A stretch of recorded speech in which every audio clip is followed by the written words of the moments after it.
Hi, this is Dr. Stephen Frew.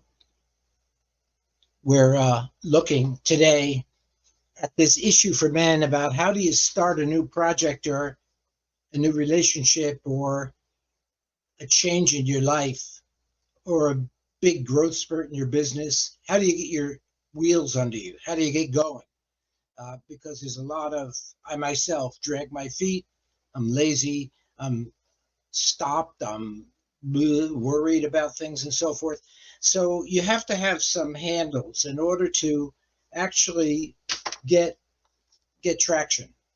And one of the ways that we look at that is you have to look at where you've been and how you've been there, what you've done, what's your style, what's your pattern, what's your habit.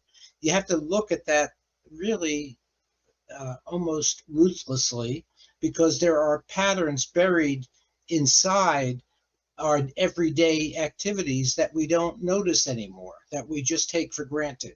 And those patterns have to be blown up like the old cartoon where the Roadrunner or whoever it was used to blow up and try to get the other guy. It's something like that. You have to blow it up. So entering that space in yourself requires a blow up. It requires that you're willing and courageous enough to say that everything I've done, every way that I've done it is suspect. Everything I've practiced before has gotten me here, but now I want to go in a completely new direction, and that means I'm going to have to let a lot of stuff go. I'm going to have to face a lot of stuff within myself. We're going to talk about that in this series. What are those steps that you have to face that will take you, that will free you? What is the cage you've been living in? What is the prison that you've self-designed and made your home space?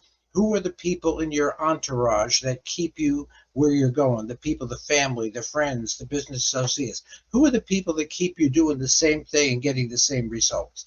What are the influences there? What are the patterns there? What is the addiction there? Whatever you can get that you can get up in front of you so you can blow it up.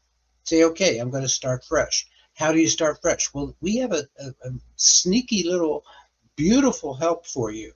We have found the solution in getting a new start in fairy tales and mythology. We found that stories can be a beautiful thing in helping shake you up, rattle you up, and get you going in a new path. But you have to enter the story. Entering the story is a conscious act. You have to be willing. There's one story particularly that a lot of men have played with and know and have done work with, and the story is called Iron John. There's a lot of pieces early on in the story that will give you a new, fresh way to imagine what you're trying to do. And we're very excited about that because as we go through these series of podcasts, we're going to give you what we think of as tools. You can call them tools, you can call them ideas, you can call them a resurrection of a new way of looking at the world. T.S. Eliot said, in order to get where you want to go, you have to go by a way you have not gone. You have to go by the way of ignorance. That's what we're doing. We're letting go and we're entering at the same time. That's the beginning. That's our promise. That's our offer to you. So stay tuned. We're going to do, I don't know, 25 or 30 podcasts, short like this one, 3 to 6 minutes. And we hope that you'll find it as exciting and interesting as we have. Stephen Frew, 805-338-4286. Text me if you have questions. Thank you.